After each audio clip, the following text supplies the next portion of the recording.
Tu crois que toutes les sportives sont fragiles? Attends de voir ce que les japonaises peuvent encaisser. Les voitures japonaises, ce n'est pas juste du style.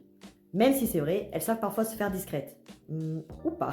Surtout, c'est un combo redoutable entre fiabilité, performance et tout ça en étant accessible. Prenons l'exemple de la Toyota Supra ou de la Nissan GT-R, qui ont redéfini le marché des voitures japonaises, avec des moteurs conçus pour encaisser la puissance, des blocs surdimensionnés, des internes costauds et des châssis capables de suivre sans broncher. D'ailleurs, c'est pour cette raison qu'il y a souvent de grosses préparations qui sont faites dessus. Quant à la Honda NSX ou la Lexus LFA, on parle de supercars capables de jouer dans la même cour que les européennes.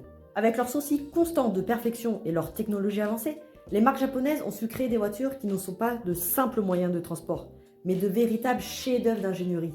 Et contrairement à toi, avant ton café du matin, elles ne râlent jamais. Elles démarrent tous les jours au premier tour de clé, et ça, sans discuter. Et au Japon, ce n'est pas juste des voitures. C'est une culture, un mode de vie. Fast and Furious? Ce n'est pas qu'un film. Si tu pouvais avoir une japonaise dans ton garage, ce serait laquelle? Écris-le moi en commentaire, je suis curieuse de savoir.